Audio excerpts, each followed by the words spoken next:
Welcome to DEF CON. I'm Russ. I am Chief of Operations this year. Hi, Russ. Thank you. We have Lost Boy. We have our wonderful speaker goons that have kept you entertained all morning and threatened to throw you down the stairs. Is Jeff Moss in any of these seats? Okay. All right. So, it's been a long time to get to 22. We'll let some other people talk about the theme and how we got to this, and you can read about it in the program as well. Does everybody have the red glasses this year? I hear a lot of no's and a lot of yeses. If you don't have them, go by Reg, and maybe later today or tomorrow we'll put some at the info booth. You're going to want those. All the signs, all the programs and everything. You'll find some interesting stuff. So the kind of theme this year is disobey, and that's what we're all doing. All right. Welcome to the conference. How many of you are new? Who's not been here before? Holy crap. How did you make it 22 years and not realize this was here? I was drunk. I'm going to interrupt Russ real quick. So the badge challenge is going live. Damn it, I missed it. I'll tell you about it in a minute. I was trying to answer a call that's part of people working on the badge challenge right now. So go ahead. Yeah, so there's an active badge contest every year, and there's one going right now. And he's got a super secret phone number, and he's gotten 30 calls. In the last 5 minutes. Yeah. And so we're going to answer one if they call while we're on stage, and you guys can taunt them appropriately. So yeah, I figured out when we ran out of badges that we had a lot more people than we expected. And so, surprise, we can't tell you how many badges we had. It was more than 100, obviously. Hey, is there an echo up there on the top? I've always wondered. Yeah. Did you see the delay? It took a second for the sound to get up there.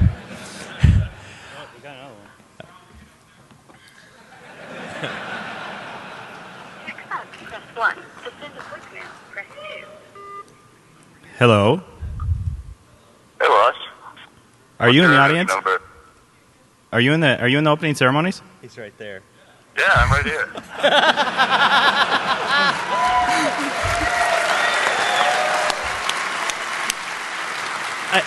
The lights are killing me. I can't see who it is. Yeah. So, a quick question for you. When did you find the number? Last night. Last night? So you were one of the hundreds of calls I got at about 3 o'clock this morning? I think we were closer to 11 and maybe midnight. Oh, it was earlier? So these calls happened all night long last night. Anyway, we'll talk. It was a good idea. We'll talk more about it when I get into the thing. I'll let Russ go back. Anyway, give the guy a hand. Yeah.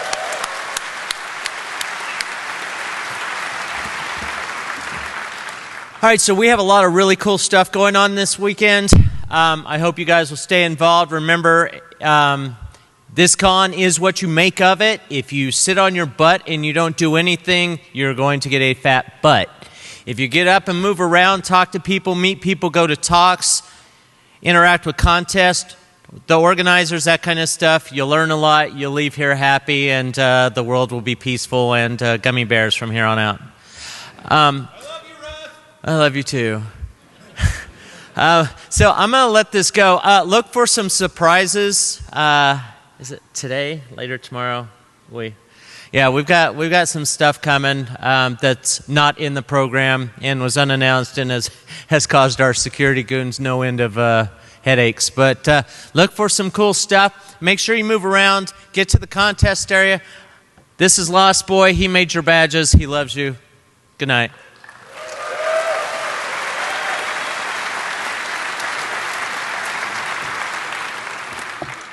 So do the hands one more time for those of this your first DEF CON. Even up top. Man, that spot's killing me. Wow. How many of you from out of the country? Wow, welcome. Give those guys a hand for traveling here. Ask them how many don't understand English. How many of you didn't understand that question? Oh, welcome, you guys. Friday morning. For those of you who are new and unaware, so we do like 101 and stuff like that on Thursday, but today is the day we officially open the conference. Like Russ graciously said, for the past several years, it's been Russ and I doing these opening ceremonies. If you want to talk about that, we can talk about that later. Welcome. We're glad to have you. Thank you to those of you who traveled. How many of you had any inkling of a clue what to expect before you came here, since we have so many noobs this year? I mean, seriously, knew what you were walking into. And how many of you still have no freaking clue what you're doing here? Yeah, that's how I feel too. Yeah. So Joe Grant did the badge designs for the first 5 years that we did electronic badges, and then he went and was doing his TV show and everything else, and then Jeff had stepped up and asked me to take over doing badge design because of the work I had done on the Mystery Challenge. I'd like to tell that story kind of to set the stage for what it is that's going on that might help explain to you guys so it makes a little more sense, and also as words of encouragement to try and get you involved in the conference, whether it's through contests or even just talking to other people. So my very first DEF CON, like many of you, I came by myself. I didn't know anybody, and I competed in a contest, and I actually wasn't going to say that, but thank you for the comment, and we're getting another phone call. But through that contest, I actually met my lovely wife, who is here in the front row today. Yeah. So the prize in a contest may be, companionship. Wait, is that advocating something that we shouldn't talk about? Anyway, so the Mystery Challenge was a puzzle contest, and what we were trying to do is increase the participation in the badge challenge because every attendee gets a badge, and the Mystery Challenge the bar was set really high. You had to spend most of your con doing this contest. In fact, a lot of people came to DEF CON just to do the Mystery Challenge in the later years.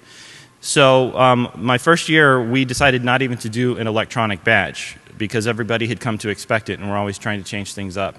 And the focus of the badge that year was the puzzle contest around it, the crypto, the linguistics, the mathematics, the social engineering, the hacking, the lockpicking, physical security, all kind of rolled into one. The intention being that everybody would have something that they could do in the contest, and it would cause them to find someone else with the complementary skills so that it would increase communication between the attendees. And I try and do that every year. I try and design things into the badge contest and challenge that forces you to interact with other people, because some of us, as you know, have a certain personality type that may be less than favorable to social situations. Is that a nice way of saying that? As I speak in front of thousands. For me, it's all about the people. I have to sit down, and the problem that I face every year is most of you guys are way smarter than I am. And I have to come up with something that's entertaining for you, that's not ridiculously stupid, simple, so it keeps you intellectually entertained, but is also solvable in a finite amount of time during the space of the time of the conference. That's a harder challenge than you think. So those of you that are out there trying to solve cryptographic problems in the real world, you're trying to make an unsolvable or an unbreakable cipher. I'm trying to design a cipher that really smart people can look at for 2 days, get an epiphanal moment on the third day, and solve. So I have to introduce flaws into the systems that I design. And I found that it's actually the same process that we as hackers go through finding the flaws, except I'm implanting them in the system instead of discovering them. And it's kind of like reverse engineering, if that makes any sense. Like some weird Inception reference. Yeah, not, I just negated it. So, let's talk a little bit about this year. First of all, are the Parallax folks in the audience? Did any of you make it? Is that Ken back there? Is Ken here? Ken, can you stand up? Oh, Chip is here. Chip, stand up.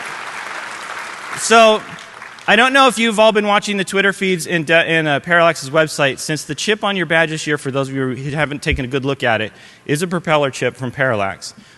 Guilty confession, I am a former employee of Parallax, and they hold a place near and dear in my heart and always will. So Chip is actually the creator of the basic stamp. Those of you familiar, which is basically the grandparent of what you all know as the Arduino and everything else, because Chip started that whole shebang of taking a microcontroller and making it more accessible to the wider audience. A lot of people don't know that. They've been birthed into this community and the maker community through the Arduino and other things. It was actually, for those of you, how many of you remember the basic stamp? Yeah, give it a hand.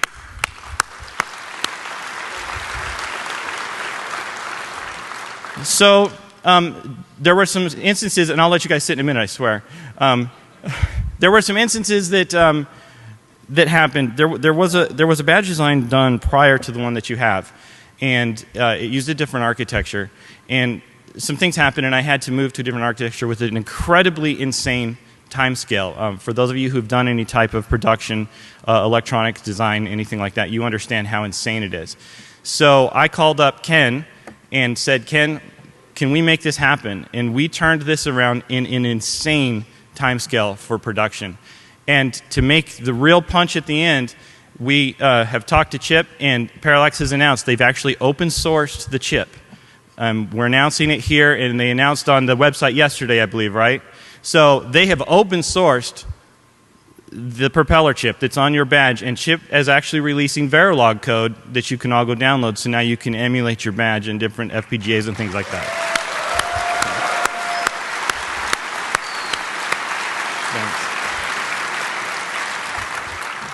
So in addition to Ken, is John in the audience? Did you make it, John?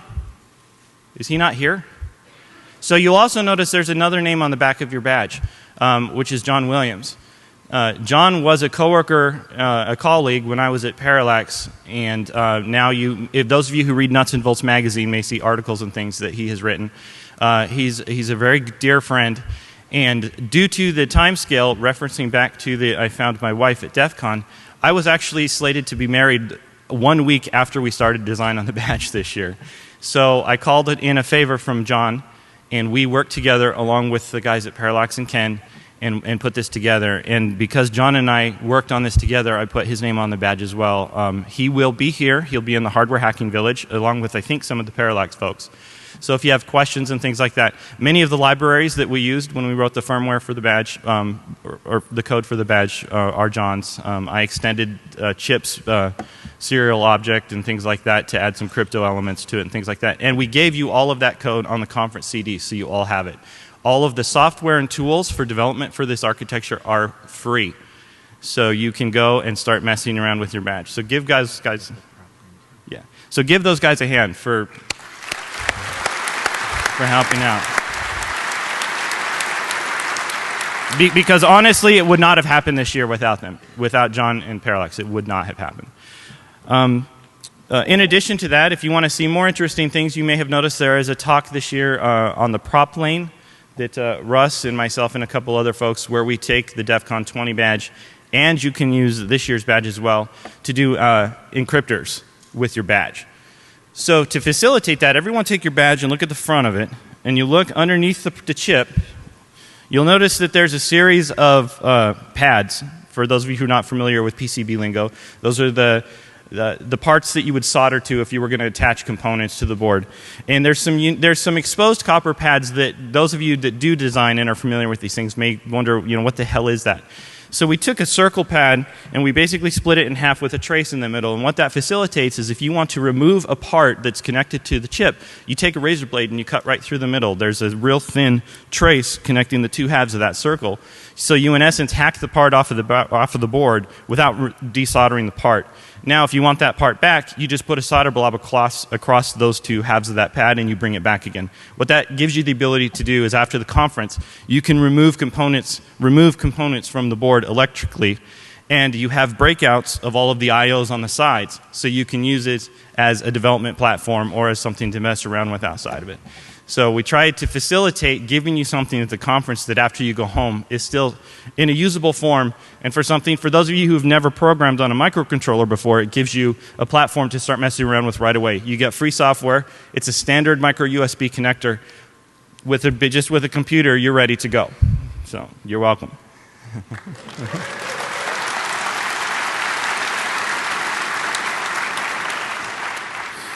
Those of you that are new, there are elements of cryptography and linguistics and other things embedded throughout the conference. You may have noticed some strange symbols and markings on your lanyards. You may have noticed things on the floors, specifically the floor circles that we have out in the conference space, the signs, the program itself, other places that I won't mention. We really try and involve all aspects of the conference in the Badge Challenge. I'm really trying to draw more people in because we don't have epiphanal moments anymore like we used to because things like Google, because now people have instant gratification and instant solutions to problems. People aren't, you've heard me say this before, like I think magic is ruined in the world because of the internet, which is sad, and I'm trying to bring that back through the stuff that I'm doing, because a kid, if he wants to know how a magic trick is done, he just goes to Google and he looks it up, and somebody somewhere has posted something, with very few exceptions. And that kind of magic and mystery is stuff that I enjoy. That's why my first contest was called the Mystery Challenge.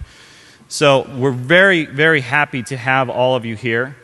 This is DEF CON 22. We've been going for 22 years, and the only way that this conference keeps going is from people like you. We're appreciative to have those that have traveled from so far.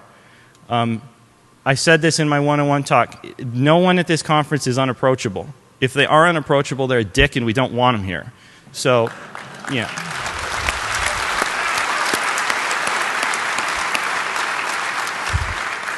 I mean, I was just like you guys, and look, and I'm way not as smart as, you see the grammar thing there? I did that on purpose for my mother, who is in the front row. Say hi, Mom.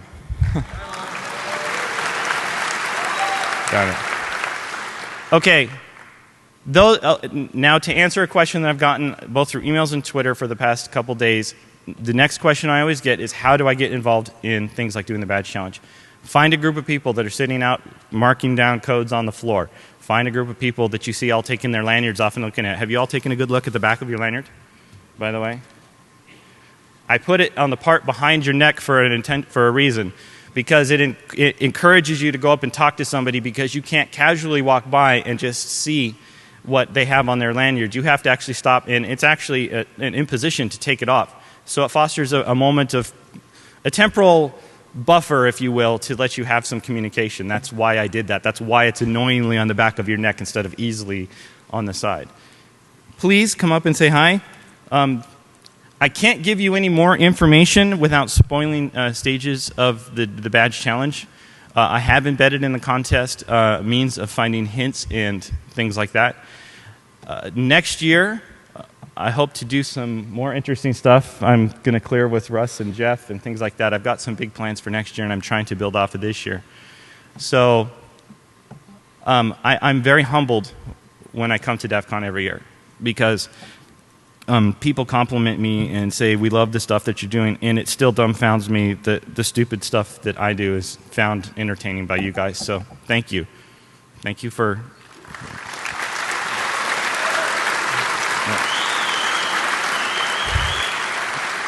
We were hoping Jeff might make it, but is that going to happen, Russ? Do you know if Jeff is going to make it at all? I said we were hoping Jeff might make it. You're not whispering at all. Hello. I don't know. I haven't heard from you. Just go ahead. Watch this. 핑계 없는 물음 없다. I want to see what they put. Hello? Oh, they skipped it. Hey, Jeff is here! He made it! Woo! Everybody, the reason we're here, Jeff Moss.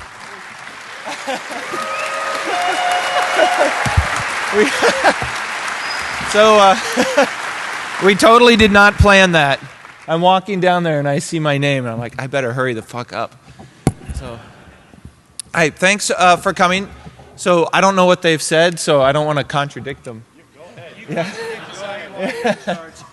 No, I want to thank everybody for coming. I just want to point out a couple things we try to do every year, and I'm not sure if Russ covered it, but one of the big challenges doing a show like this is what do we do with everybody? And it turns out we don't really have to figure that out. You guys are smart enough to figure it out yourselves. We just have to give you opportunities, and you'll do whatever you want. So this year we've tried doing things like the Privacy and Crypto Village. I'm trying to come up with new villages, right?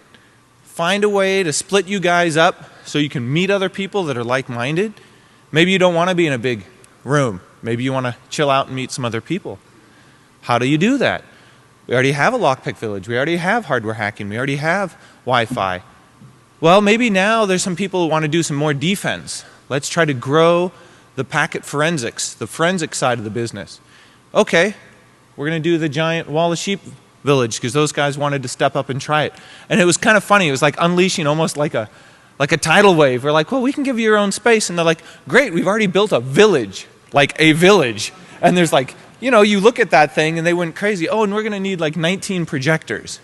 It's like, that's like a third of all the projectors for the whole conference. No, we really need like 19 projectors. And so I find with this community, you give them an inch and they take a mile and they just invent really cool stuff. So I'm thinking like this one small thing and they come up with this whole universe. And that's what's so awesome about this community is because it's exceeded my imagination every year. I mean, every year shit happens that we would never have conceived of. That to you guys were like, oh yeah, of course I have to connect the Pony Express to the blimp and drift it over the pool and get the porn star's phone number. I mean, that's what you do, right? It's like, yeah, I guess so, yeah, I was going to do that later. I just haven't gotten around to that yet. So then this year we also have, the tamper-evident village. It's turned into a village, and now we've expanded that. This year there's a badge counterfeiting contest. And so I'll just give you a little bit of the history there. It was every year people would try to counterfeit these badges, and every year we would try to make it harder or a little different. So part of the reason why we never tell anybody what we're doing is we want to make it a little bit hard for the counterfeiters. Well, they've gotten really good. But you know, it's to the point now where like if you can counterfeit the badge, I said to somebody, like you should probably just be allowed in. I mean, because isn't that like the right mentality? Yeah. So we're like, well, but we don't want mass production counterfeiting. That's against the spirit. But if you yourself can do a one-off that's so awesome that gets past everybody, you probably spent half the con in your room anyway. So you should probably just come in and show off how cool it was and how you did it. I would love to get a talk together and have them talk about the challenges of the badge and how they got around it and how they defeated it so we could all learn. And so finally one of those guys, I said it enough, one of those guys came forward and said, that's me. I was the guy. And so now one of the guys is running the badge counterfeiting contest. And it was so funny because I think we had Ryan on the phone, and Ryan designs the badges. And so he's like, yeah, but how did you get around the flame mark on the titanium? It's like, oh, well, that was a lemon juice in an oven at 400 degrees for an hour. And then he's like, yeah, but that had a unique twist to it. It's like, yeah, but I rub a thing in a linear direction and then I spin it. It's like, so it's really awesome. Like you think you're inventing the super technique to defend, and they come up with an awesome attack with like lemon juice and a gummy bear. And so this year that's a contest. That's a thing because I want to give people this creative outlet. And so I want more ideas. This year I was doing this media server every year, and I'm going to make this awesome media server, and it's going to plug in and you guys are going to download everything. And then I realized if you plugged in and tried to download everything, you would be here for 5 days. You just can't download fast enough. And I was talking to a friend and he's like, well, that's an interesting engineering problem. How do you move that much data to this many people if they want it? And it's like, well, I don't know, but I probably need so now I have these ridiculous hard drives, RAID 10 with like dual 10 gigabit network ports bonded. It's 20 gigabits. It's like, well, that's still not going to work. So I was like, I'll buy hard drive duplicators. Nothing beats like a FedEx truck full of hard drives. And so now we've got like 6 of these giant dupers that do 1 to 11 drives at a time. And you can come in and check in your 4 terabyte hard drive in the morning, and at the end you'll have a copy of like all the con video I can find from all the cons everywhere that I can find. And it's in beta still, and I'm realizing that's not fast enough either. Because it takes like 11 hours to dupe 1 4 terabyte drive. The queue's filled up for people giving drives like the minute they could get to the counter. Yeah, and so I thought, and it was going to be 3 drives, and now I got basically everything to fit on 2 drives, and the queues are filled up and we're done. And that was like, I don't really want to say a number out loud, but $15,000 of hard drive dupers. And it's done, we're full. So next year we're doing a disk duplication village. And so,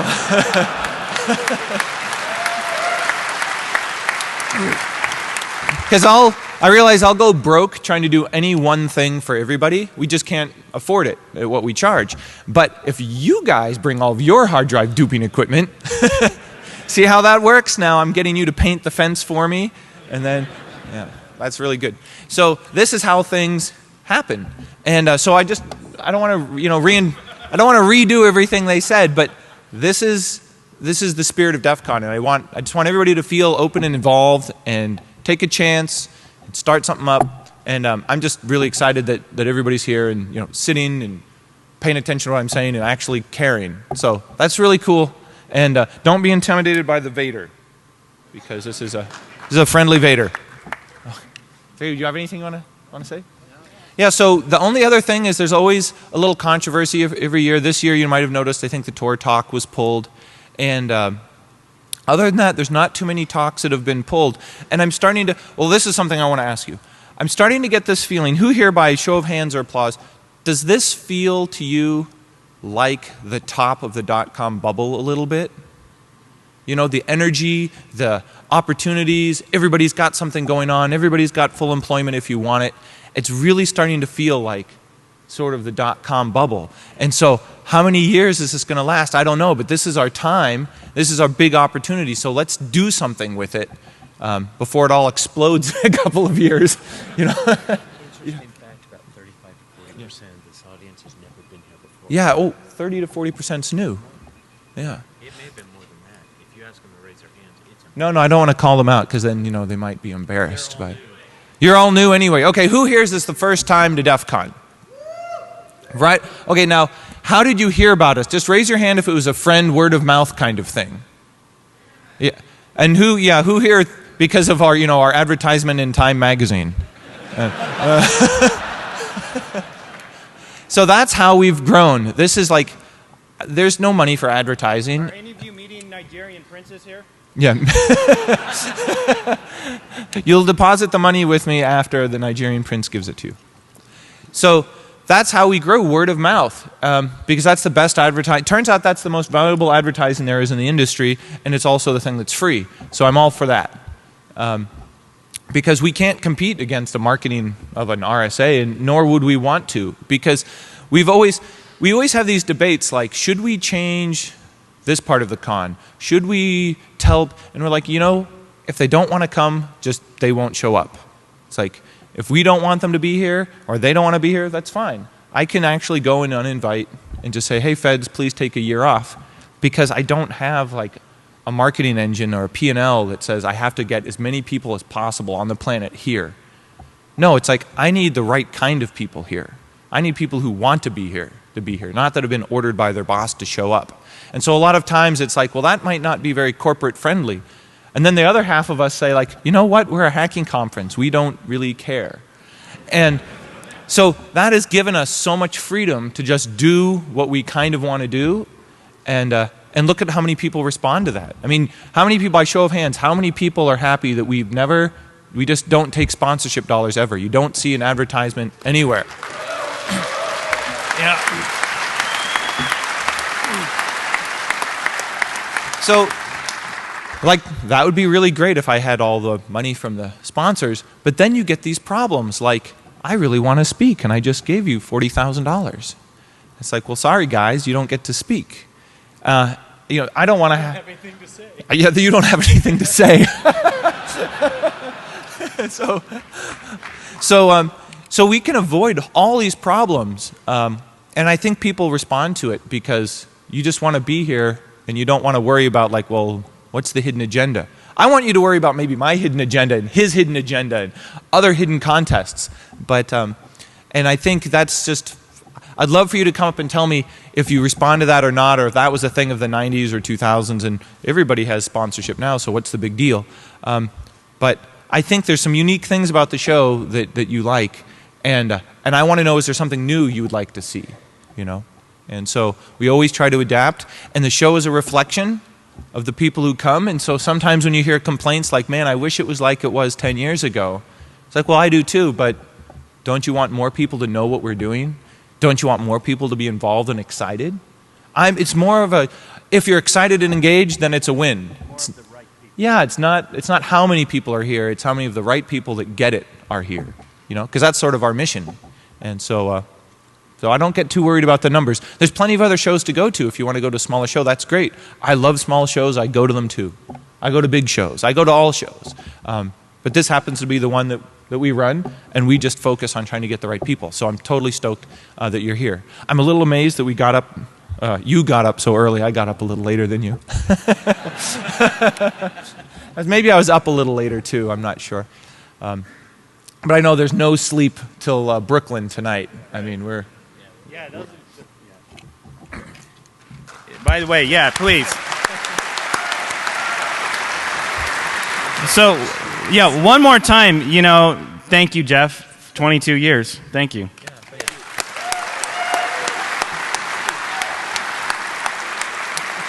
And I can tell you, in working with Jeff, he's not just blowing smoke. He really does take your feedback to heart, and he thinks about it, he mills over it, he stresses about it. So if you do have legitimate feedback, this is not one of those you're going to go to Dev Null with your emails that you send and things like that. He really does go through the comments and stuff like that. And maybe that's just me being a little pedantic, but the reason why you see all this text at the bottom of the screen is we give away all of our content for free pretty much as fast as we can do it, and sometimes it takes a while. And a professor in one of the UC California systems emailed me and he said, hey, is it okay if I use these 5 videos? I use them for teaching. It was like a lock picking, a physical one, a network one. And I said, sure, you can take it for whatever you want. The attribution, the trademark on all of our content is not for commercial use. So it's copyright free, except no non-commercial use is prohibited. However I say that. Commercial use is prohibited, non-commercial use is okay. And he said, well, that's great, but in California next year, I can't show to my students anything without subtitles. It's the new law in California. Has to be easily accessible. It's like, oh, that sucks. All my content is no longer going to be available. And if California does it, everybody else does it, and now teachers across the country in other countries aren't going to use DEF CON talks? We have 10 minutes. Yeah, that's no fun. And so I better figure out how to get text. And then that went this huge adventure on how do we get subtitling and how do we grow from there. And so that's really time consuming and expensive, but it is so cool because now it's translated on YouTube into other languages. You find people in Japan and Mexico translating it into Spanish and Portuguese. And so all of a sudden now we're reaching a global audience just because one professor said, hey, it's going to be a problem for me next year. And so that's the cool. Okay, you go back on. Go back on. Yeah. Good. So, Russ, come up, bro. Come on. Yeah. So we have what, 5 or 10 minutes? Yeah. Questions or anything? Yeah, do you guys have any questions? Yeah, questions. What do you want to ask? This is the time. Do it. I'll let you answer that. Yeah. So why was it torture? I don't think I'm going to say anything you didn't read in the newspaper, because nobody's actually talked to those guys as far as I can tell. They're like totally quiet. But the rumor mill, or in the intelligence community they say the rumint, is the rumint is that so there was a breakdown in communication between them and the university and the Tor people, and somehow they got ahead of themselves and didn't follow all the publication guidelines of the university, and that created drama internally. And so, no, it wasn't the NSA bringing down the hammer like it was reported in some newspaper. That was great drama headline to read, but from what I can tell, that's not what happened. It's all fiction. Yeah. Well, that's the funny thing. Half of this stuff is fiction when you read about it, How many of you almost didn't come because DEF CON was canceled? Oh, yeah, I wanted to comment about that. So for those of you who are not familiar, it is a long-running tradition that DEF CON is in fact canceled. If you put on your red glasses and look at our opening welcome banner, it actually says DEF CON is canceled. As you're walking into DEF CON. So some of you may have seen a tweet that went out with a resignation letter from Jeff. Yeah. I would just like to point something out. Number one, the letter was very well written. I had a number of people come up to me and said, I'm really going to miss Jeff. All I have to say is, read the freaking domain, people. Since when has DEF CON put anything out on a .ws site? Come on. Really? But anyway, that kind of thing, we take it in stride. We encourage it. I mean, like Jeff was talking about not having sponsorship and not worrying about the numbers. We have a long-standing tradition of trying to talk people out of coming to the conference by tricking them into thinking the conference is in fact canceled for legitimate channels. So that's just how we play here. So. Do you have any other questions? We have about 5. Oh. Yeah. The question was registration faster, please. So, yeah, I'm really sorry about that. You totally caught us. I don't know what happened. I mean, DEF CON 20, our 20th anniversary, we knew there were going to be a lot of people. And so we staffed up, and we had a lot of people, and we knew there were going to be lines, but there weren't going to be, we're hopefully not terribly long. So since then, every year we add registration staff. And normally what happens is there's a surge on Thursday, and it goes for quite a while, and then people come over from Black Hat, and then people drive in from LA or whatever, and then Friday people get off work, and there's like these patterns to when people show up. Not yesterday. Everybody showed up at the same 4 hours. Like where did you come from? Black Hat is still running. There's 7,000 people down the street. They human DDoS'd us. Yeah, it was a human DDoS. Yeah. It was like I wanted to say something about the badges. Yeah. So in theory, you guys have pwned DEF CON. Yeah. We're like, where are you coming from? Is it the same people coming around? And so really sorry about that, but something changed this year, and now your pattern is everybody all at once right at the beginning. Well, we even increased the number of registration. Yeah, I mean, we have more, we love them, we call them the Reg Grannies, and because there's a whole contingent of people living in the Vegas area looking for work, part-time work, they work for these temp agencies, and they're the nicest people in the world, and they're all retired. So we hire a batch of them every year to hand out the badges. And they're really, really cool to work with. And we just every year increase and increase and increase. And now we physically have run out of space to add them. So next year we'll... We're full of Reg Grannies. Yeah. But... That should be a t-shirt. Yeah, Registration Village.